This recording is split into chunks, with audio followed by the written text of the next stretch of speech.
So let me ask you a question this morning.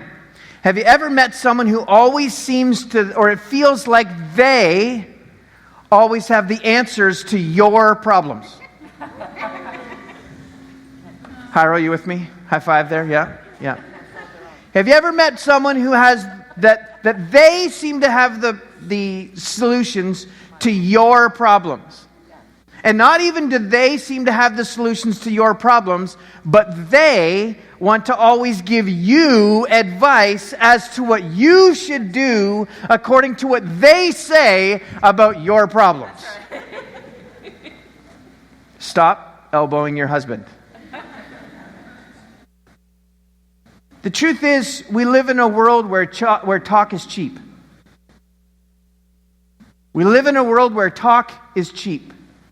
We live in a world where so many people have so many different opinions about a million different things, and we have sayings that come from that, like easier said than done. It's easier to say it than it is to do it. And we live a life where things are really true about the idea of things are easier said than done. If you think about it, that's pretty much true of anything in life. It's always easier to think about something or talk about it than it is to do it. Right? All you got to do is go and watch people work at times, and you realize a lot of people have a lot of opinions about what needs to be done, and very few people are doing it. And you see it all over the world, things like it's easier said than done. It's actually easier to talk about something or to give our opinion about something than it is to actually do it. It's kind of like it leads us into another saying that's very typical. We say it a lot. Actions speak louder than words. In fact, easier said than done is probably what led to actions speak louder than words. If it's easier to talk about it than it is to actually do it, that's why we've discovered that actions actually speak louder than words, because a lot of people in life act one way and talk another way. We have other sayings like talk is cheap. We have other sayings like people talk a big game, but they don't walk a big game. We have all of these sayings that are wrapped around the gap in between the gap between talk and the gap between action. There seems to be in our world a huge gap between the two. In fact, there's a gap between the two in your world. If you have little kids in your house, there's a gap between what you tell them to do and what they actually do. There's a gap between what you tell them to do and what you don't do. Lots of times our kids catch us going, but Daddy, you asked me to do this, but you don't do it. How come your clothes are on your floor in your room, Dad? Right? We have this gap between what we tell people to do and what should be done. There's this gap between what we say and what we do. There's another saying that's come from that, and it's this saying, and I'm saying it a unique way, but it's better to walk the walk than to talk the walk. Right? You've heard the saying, you're either walking the walk or you're talking the talk. Or lots of people can talk the walk, but they can't walk the walk. Whatever version of it you hear, we seem to live in a world where that seems to be this big gap. Lots of people talk a big talk, but don't walk the same walk. Or my dad used to say to me, straighten up and walk straight. Smarten up and walk straight. Smarten up and walk straight. And I'd be like, what he was saying is, Jason, your words don't match your actions. How you're living is crooked and how you're talking is straight. So smarten up and walk straight. We have this gap between what we say and what we do. We live in this world where that seems to be the truth. It's really easy to talk about what we think everybody else should do. Do you know how I know that? Because I'm on Twitter. And everyone has a different opinion as to what everybody else should do. You never see someone tweet out, well, I've decided that according to what everybody else has said, this is what I'm going to do today. You never have that. You have people going, I disagree with what they think and what they do, so I'm going to tell them what they should think and what they should do, and this is what they should do, and if they don't, I'm not giving my money, and I'm not giving my time, and I'm not giving my volunteerism, and they're not getting my vote. And I'm not here to make a political statement. I'm just saying we live in a world where everything is about what we say as opposed to what we do. We're in the middle of a series called Connect and Serve. This is week 4 of 6. talking about what it means to connect with God and connect with others, and serve God and serve others. The last 3 weeks and the first 3 parts, we talked about what it meant to connect with God and what it meant to connect with others. And today, I want to talk to you very specifically about what it means to serve others. What it means to serve others. Let me say that again. What it means to serve others. Serving others is a rather unique and radical concept. Serving people, by definition, involves action. Serving is an action-oriented word, so is connect. Connect and serve. They're action-oriented words. They're not something that you put in your mind and you just, I'm serving you. I'm serving you. I'm serving you so well. Right? Sorry, none of you caught that I was serving you with my mind. None of you caught. Guys, you can smile. Nathan, smile with me. Come on, buddy. Right? We don't serve people. I'm serving you. I'm serving you. I'm doing nothing for you, but I'm serving you.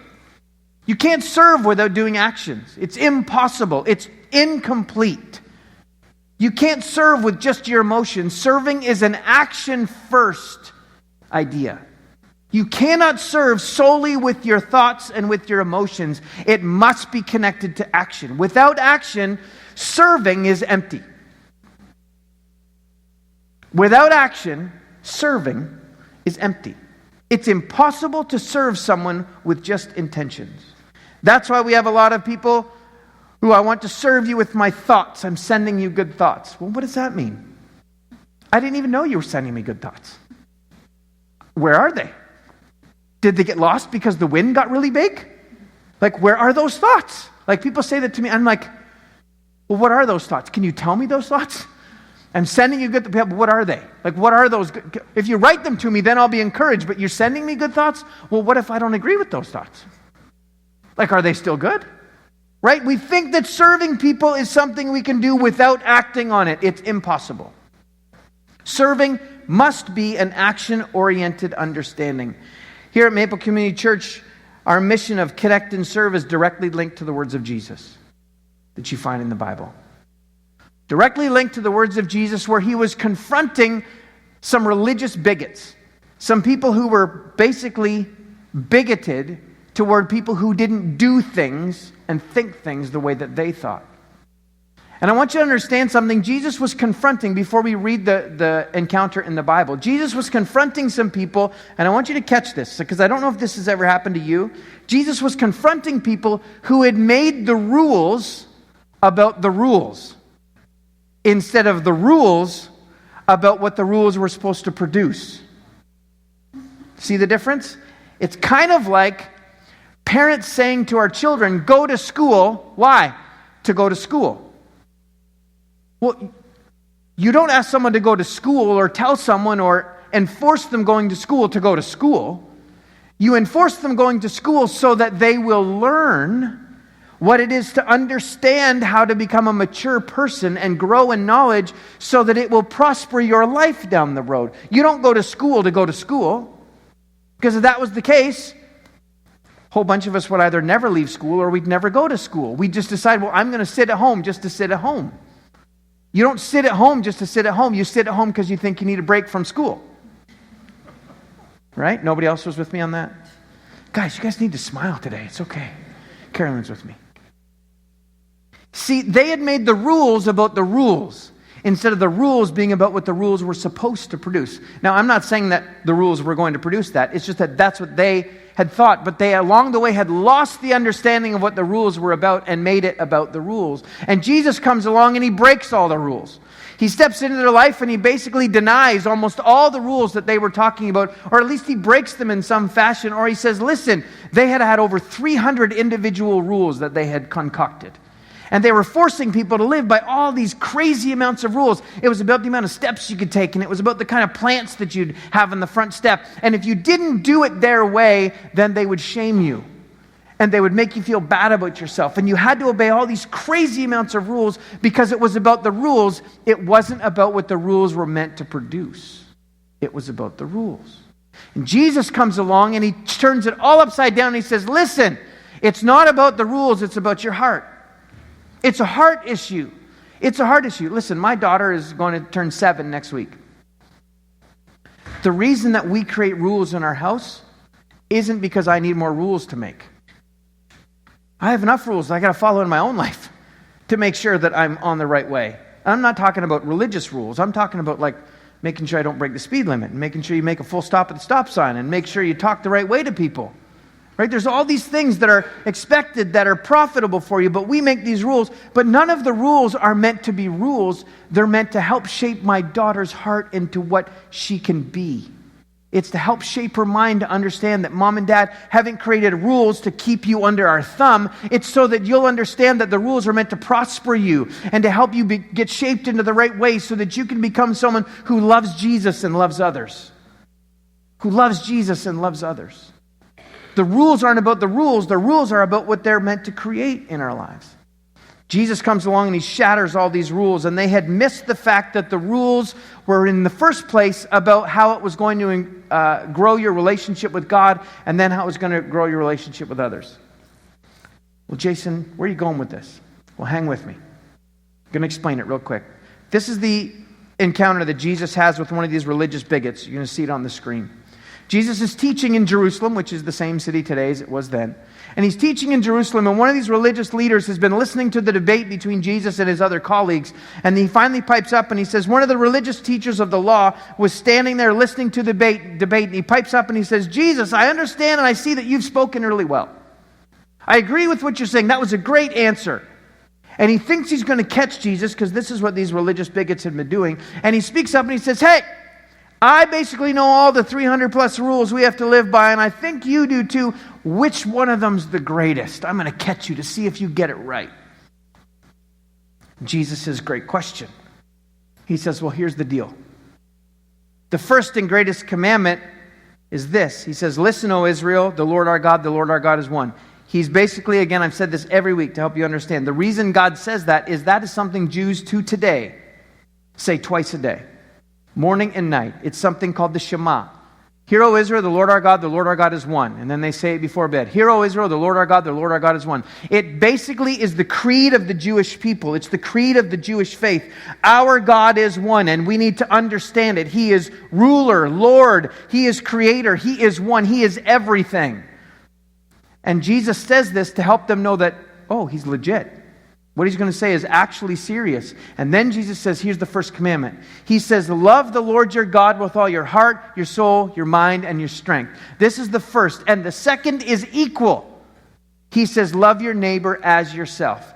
All of the law and the prophets are wrapped up in this. This is the greatest of the commandments together, the two of them. Basically, Jesus said, love God with everything you are, and with everything you are, love others. Love God with everything you are, and with everything you are, love others. One more time. Love God with everything you are, and then with everything you are, love others. But Jesus framed it this way. Love your neighbor as yourself. That's a pretty powerful statement. Love your neighbor as yourself. I want you to think about that just for 1 second. Because I would say this. It's really easy in some regards to love my neighbor. I would say it's really hard to love my neighbor as I love myself. Did you know that everything that God listed about love God with all your heart, your soul, your mind, and your strength, did you know you love yourself with all those? Every day. You think about your words, you think about the makeup you're going to put on. You think about how you're going to style your hair. You think about what clothes you're going to put on. You think about what route you're going to take to work that's going to get you there sooner and what's going to get you sooner home. You think about how it's going to maximize your investments. You think about what you're going to do at work that's going to get you further along in the progression ladder of being promoted. You think about what's going to make you more money. You think about what's going to get you better grades. You think about what relationships you need to engage in to help you further with your goals in life. You think about what you're... Because we love ourselves with all that we are. Without even thinking about it, we do it. And Jesus comes along and he says, in that same way, love others. Wow. Well, what's it really mean? What was Jesus saying fully? What was it he was trying to help us understand? What was that? Well, really quickly before we get there, I want to put on the board what you responded to me last week with.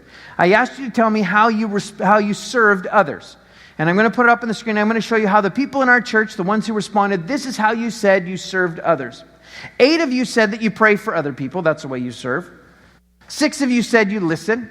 And you didn't just write listen, you wrote really listen. I listen well. That's how you serve. Another way is you volunteer. 6 of you said you volunteer either at church or school. One of my favorite ones there, someone said they volunteered at the hospital. It's a great way. 6 of you said you meet the needs that you see. I paraphrased that and put it into grouping. There was a whole bunch of that fit in there. But you meet the needs that you see. Something arises and then you just meet the need.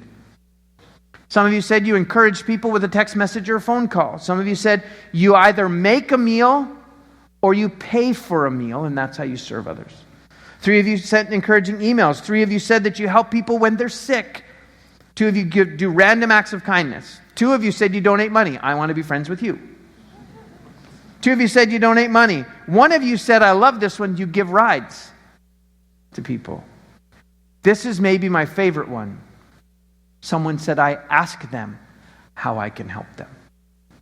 Instead of assuming how I can help them, I actually ask them what would be helpful for me to do for you. I love that. This is another one of my favorites. One of our teenagers said, I'm on student council. It's wonderful to hear a teenager say they're on student council, not because it's fame or popularity, but because it's a way they can serve their school. That's pretty awesome. They're on student council to serve. That's an amazing thought to me. One of our younger students said they help clean up. It's pretty great. Person said social media encouragement. They follow people on social media, and then they write encouraging words on their Instagram or on their Facebook or on their Twitter feed. One of them says, I engage people with faith issues. One of them says, I help my coworkers on their projects. That's pretty awesome, as long as you're doing your projects too. Don't, shade on your projects and do theirs. One of them said, I share my resources. Another one said, I bring my newspaper to my neighbors. And the last one is,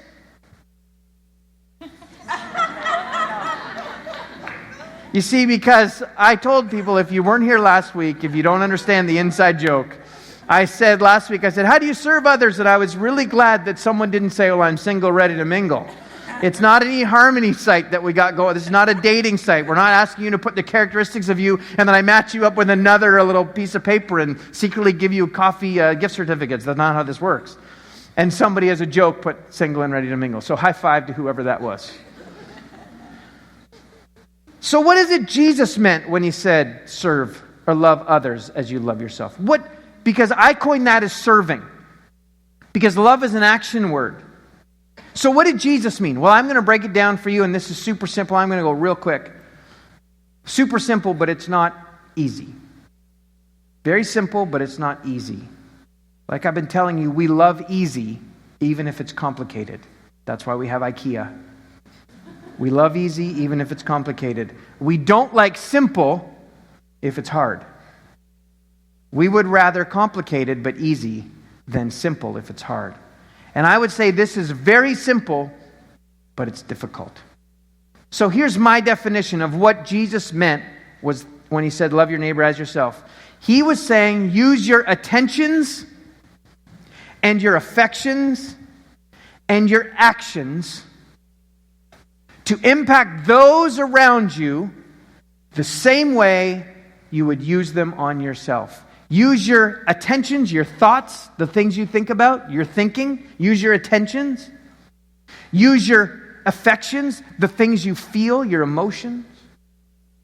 And use your actions, the things you do, your thinking, your feeling, and your doing. Use all 3 of them in concert to impact and serve other people the same way you do yourself. The same way you use your own thoughts to benefit yourself, the same way you use your own feelings to benefit yourself, the same way you use your own actions to benefit yourself, now do that for others. That's really hard. It's not easy. It's really hard. So here's the deal. This is what real love is. And I'm not talking about romantic love. I'm talking about every kind of love. Every true love in any true context has all 3 of these engaged. Your attentions, your affections, and your actions. Here's your attentions. Why do you need your attentions? Because it's everything you give your thoughts to, and it's everything you direct your attention towards. That's what your attentions are. What you give your thinking to, and what you give your attention to. That's your attentions. The second thing is your affections. It's what you allow your emotions to embrace. Did you know you can control your emotions? Really? Yeah. You can control your emotions. It's what you give your emotions to embrace. It's what you allow your emotions to embrace. That's your affections. Your actions are what you actually do. It's your thinking, your feeling, and your doing. So here's the issue. So I want you to catch this. It's going to be on the screen. So these are some good thoughts. You ready? Here's the deal. If you have attention without affection and without action, it becomes arrogance. You become a legend in your own mind. You think all the right things and no one else can think it, and you didn't engage your emotions. You didn't actually do anything about it. You just have all these great thoughts about it. It leads to arrogance, and you become a legend in your own mind. If you engage your emotions, your affections, without your attentions and your thinking, and without your actions and doing, and it's just your emotion, you become unstable in all your ways because it means you react to everything emotionally. And if you allow your actions to be dictated by your emotions, you'll shipwreck your life. It's true. Listen, just because your feelings are real doesn't make them truth. Just because my feelings are real doesn't make them truth. They're real. They might be totally illegitimate, though. You see, if I make a mistake, I feel like I'm dirt. That doesn't make me dirt. I'm still incredibly valuable. It's just I feel like dirt. You see, your feelings may be real, but not true. And if you just live by your feelings, and you're not your actions and not your thought processes, you'll become unstable. And then if all you do is love or serve with your actions and not your emotions and not your thinking, you know what that becomes? When you do that, that becomes manipulation. I do things so I can get back from you what I gave to you or more. And if it's just our actions and not our emotions, if we didn't engage our empathy and we didn't engage what we feel about that person or allow us to feel, and we just do it according to raw action because it's the right thing to do, and it never engages our emotions and never engages our thought processes, it eventually becomes manipulation, or in the very simplest form, it just becomes emptiness. There's no point in doing it because there was no real purpose behind it. But here's 2 secrets I want to give you. And this is a really good news secret. You ready? First secret is this, about loving and serving others. You get to choose what you think and what you feel and what you do. Now, unless there's a chemical imbalance, and we've talked about that before here at our church on many occasions about some mental health challenges, unless there's a chemical imbalance, you and I get to choose what we think on. The Bible says, whatever is pure, whatever is true, whatever is righteous, whatever is holy, think on these things. I met a doctor a couple years ago, and he said to me, he said, Jason, have you ever been in a time of worship in church where you're worshiping and all of a sudden a thought that you don't like comes into your mind? I'm like, yeah. He's like, the secret isn't to go, stop thinking that thought, stop thinking that thought. Stop. He goes, your mind starts to obsess on that thought. He said, the secret is to change what you're thinking about. He said, even if you start, he goes, what's your favorite sport? I said, baseball. He goes, start thinking about the Blue Jays. He said, immediately, because you can choose what you think. You can choose what you think, you can choose what you feel. You know what happens though? We feel bad, and you know what we do? We milk it. I just milked my feeling. Now, I'm not asking for us to walk around and be phonies, but literally, listen, not everybody needs to be exposed to your feelings. Not everybody needs to be exposed to my feelings because they don't know all the backstory. And they also aren't around once I dig myself out of the hole. And so all they think and see is I'm poor Eeyore. Anybody know who Eeyore is? From Winnie the Pooh? I'm Eeyore the donkey. And they never get to see me as Christopher Robin. They only see me as Eeyore. They're not there when I dig myself out of that. You see, you get to choose your emotions. You also get to choose your actions. You see, the truth is, We have to give permission for someone else to make us do something. We have to make the choice to it. So here's secret number 2. And this is maybe one of the hardest secrets I've ever had to learn. Secret number 2 is the longer you do the right thing and think on the right things, it'll be easier to feel the right things. The longer you do the right things and the longer you think on the right things, it'll be easier to feel the right things. One of the reasons that we don't do the right things and don't think the right things is because we do everything and think everything based on what we feel.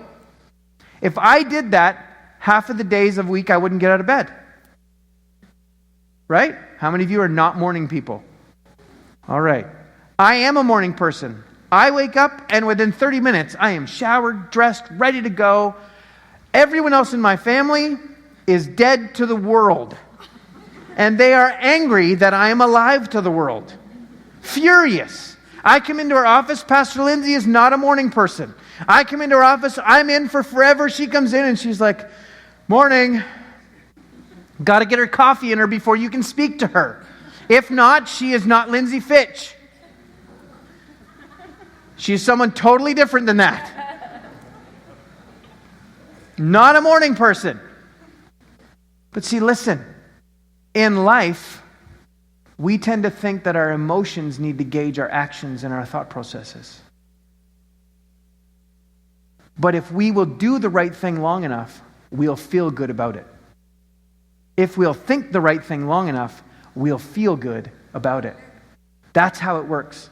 So what was it the Bible says? You can ask Pastor Lindsay or Jackie, whichever one come to a music instrument. What does the Bible say about what love really is? If it's your attentions and your affections and your actions, what does the Bible say? It says this. I'm going to read it to you from what we call the love chapter in the Bible from 1 Corinthians chapter 13, but I want to help you see something. This is a chapter that we read at weddings all the time. Did you know that this chapter wasn't written to people getting married when it was written? When it was written 2,000 years ago, it was written to a church that was fighting with each other.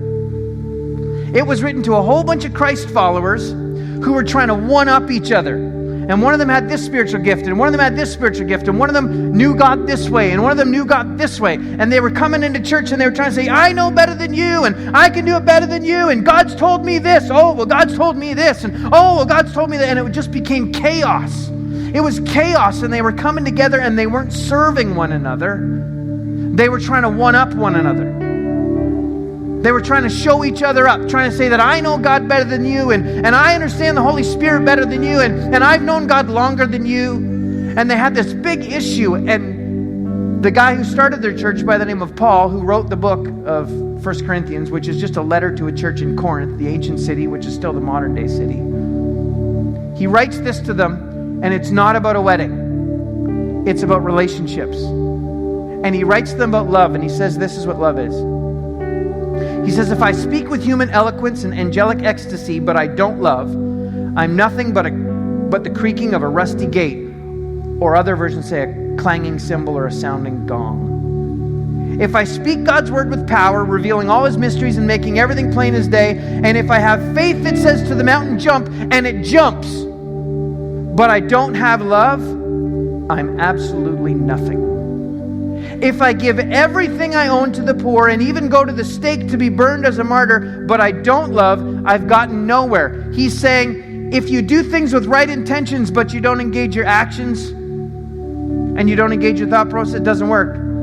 If you do something righteous, but you haven't done it from your heart and from your thought process and understood that you're doing it with right intentions, it's no good either. It's all of it. You got to put the whole package together. He says, so no matter what I say, what I believe, and what I do, I'm bankrupt without love. Love never gives up. Love cares more for others than for self. Love doesn't want what it doesn't have. Ouch. Love doesn't strut around like it's better than everybody else. Love doesn't have a swelled head like it knows better than everybody else. Love doesn't force itself on others. It isn't always me first, me first, me first. Love doesn't fly off the handle. Ouch. Love doesn't keep score of the sins of others. Ow. I don't know about you, but sometimes I got a sin ledger. Well, they did that to me. Oh, that's a third time. Love doesn't keep record. Now listen, trust is different. We're supposed to give love freely at all times. Trust has to be earned. Two totally different things. Love and trust are different. Trust is earned. Love is totally given freely, regardless of whether the person earns it. It doesn't revel when others grovel, as in when someone else comes to you because they've done something wrong and they're groveling, you don't sit there and go, ha ha ha, see? You got what came around to you. You got the karma. By the way, there is no karma. There's no karma. There is no karma. The Bible says that good things happen to good people and bad people, and bad things happen to good people and bad people. There's no karma. In the end, God says how you treat others is how I'm going to judge you. There's judgment from God, but there's not karma. Then he says this, it takes pleasure in the flowering of truth. It puts up with anything. Trusts God always looks for the best, never looks back, keeps going to the end. Love never dies. Wow. Love never dies. Then it says this, and he talked about how when Jesus comes back, it'll all be complete. And he says, until that completeness, we have three things to do to lead us toward that consummation or the completeness. Trust steadily in God, hope unswervingly in God, and then love extravagantly. Do you know what extravagantly means? It means to pour out so much that it just overflows. It's extravagant. It's not just a little. It's not like, yeah, I love you. Yeah, I love you. Oh, I love you. It's like I'm not going to, it's just like, I love you. Donette's like, it's like it just overflows. You just can't even understand it. It actually makes the person who's being loved almost feel embarrassed by how much they're being loved. Extravagantly. And all the greatest of these is love. The truth is, love is a verb, which is serve. Love is a verb. It's not a noun. It's a verb. It's something you do. It's an action. It's serving. That's what love is. Love is serving. Over the past couple years in my life, as God has been working me through the process of us shifting into connect and serve, God's been really challenging me on this personally. So before we ever did this as a church, a couple years ago, God really spoke to my heart specifically, and I began to try to do this intentionally on a regular basis. It's been really difficult, if I'm very honest. Connecting with others, connecting with God, serving others, serving God, trying to do that regularly. And so I'm going to do something right now.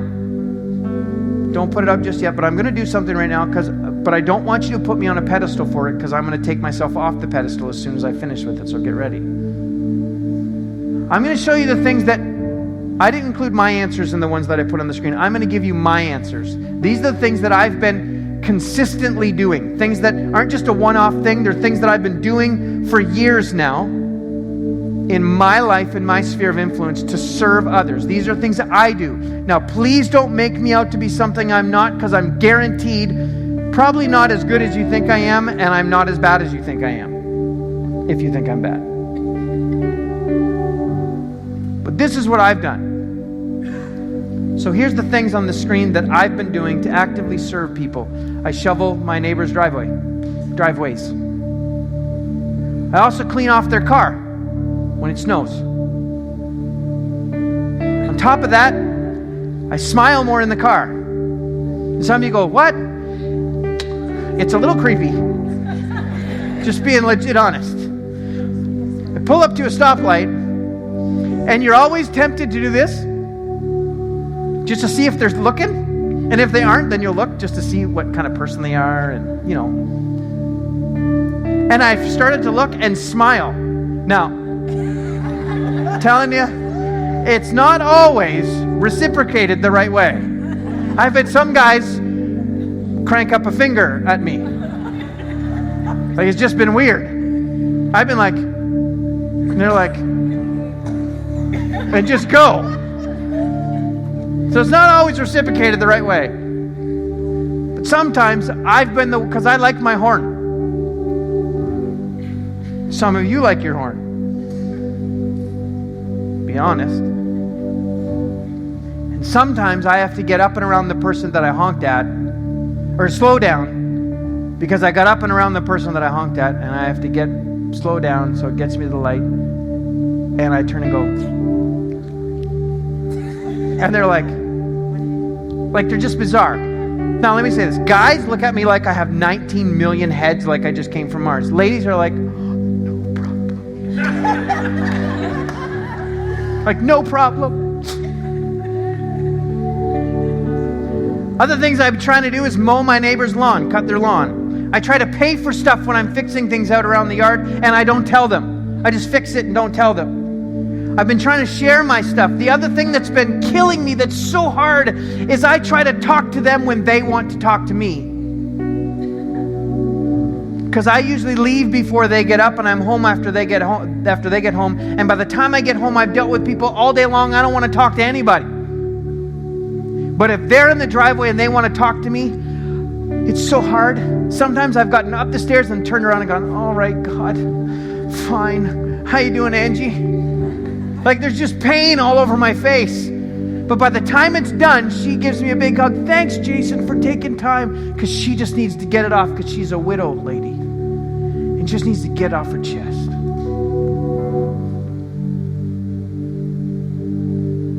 The other thing I try to do is invite people into my life and not just make it about the weather. Actually tell them about my life. That's led to some amazing conversations. But just in case you think I'm perfect, all those things are crazy hard for me. They're not easy. And what happens is this. I will cut my lawn first, and then I'll go to cut my neighbor's lawns. And you know what happens every time? Every time. I've been outside for 3 hours, and I get outside, and finally I'm like, well, they won't notice if I don't trim around the whippersnapper. And then God says to me, but Jason, is that what you did for your yard? Ugh. Or I'll be shoveling, I'll take the snow off their car, and I'll go, well, I already shoveled the whole driveway. I forgot to take the snow off their car. I'll take the snow off their car and then leave it in the piles around the car. You know? No, you don't know? You know? And then I'll be like, get in my car and go to drive. Oh, Jason, would you leave that around the bottom? No, I'd shovel it away. All right. And it's like my flesh, my inside is always telling me, don't go as far for them as you would for yourself. And I'm like, okay, fine.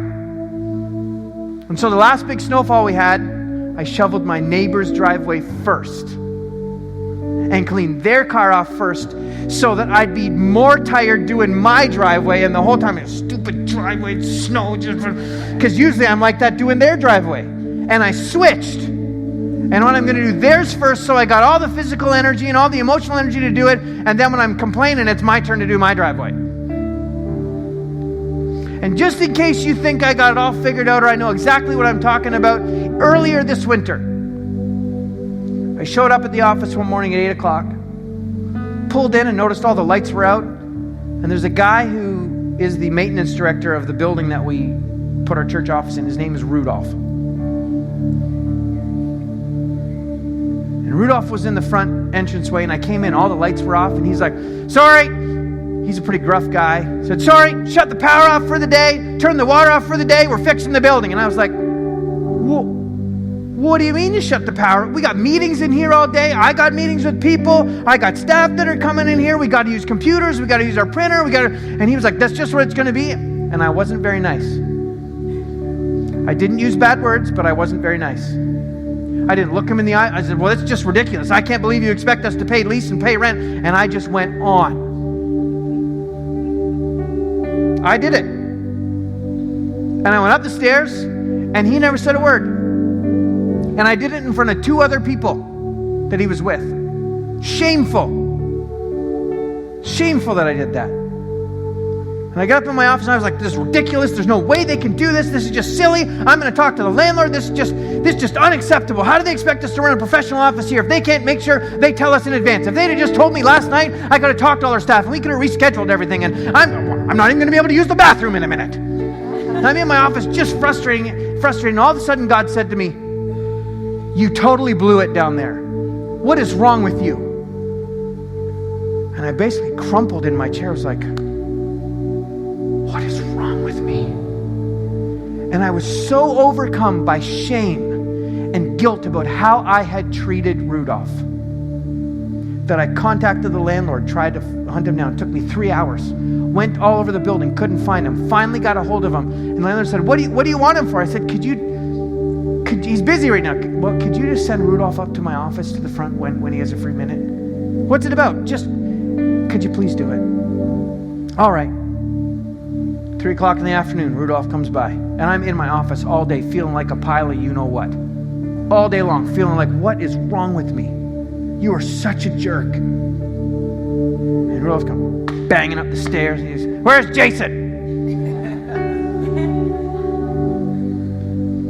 Rhonda says, he's in there. Jason, what's up? You called me? What do you want from me? Like, hey, Rudolph, could you just come in my office for a second? All right. Close the door. And he's like, in his work boots and his hat, mud all over his shirt. I said, Rudolph, I felt sick to my stomach all day because I treated you completely unacceptably this morning. It was wrong of me how I responded to you. And he was like, no. I said, Rudolph, I need you to let me finish. I said I was disrespectful to you and the 2 gentlemen who were with you. It was the wrong thing to say. My attitude stunk. It was completely inappropriate. You don't deserve it. You are just trying to do what the landlord asks you to do. You're just trying to make it so that our building functions better. You're wanting to make sure the leak is fixed. You wanted to make sure that the hydro works exactly the way it's supposed to work. You're just trying to do what you're supposed to do. And I want to say to you, I can't ask you to forgive me, but I'm going to tell you, I am sorry. I apologize to you. I was completely inappropriate. I'm sorry. And he's a shorter guy than me. He's from a different culture. He's fought wars. He's a really tough and gruff guy. And he got super soft. And he said, it's no problem, Jason. And I stepped forward and I gave him a huge bear hug. Now, listen. Bear hugging some really gruff guys, they don't usually take it very well. Like, I was waiting for him to be like, get off me. And he put his arms around me, patted me on the back. I patted him on the back, and I let him go, and I said, Rudolph, I'm sorry. Please, I don't know who those other 2 guys are. He said, they're gone. I said, can you please phone them and tell them that I apologize to them as well? Or you can give me, they'd be weirded out if I gave them your cell number, or gave you their cell number. I said, then can you tell them? Because I offended them too. I didn't just sin against Rudolph. I sinned against those 2 other guys too. I got to deal with it all. He said, yeah, I'll do that. And he got super soft, and he's like, thanks, Jason. Thanks, lady. See, that lady, by the way, was Rhonda Tari, who works in our office. See,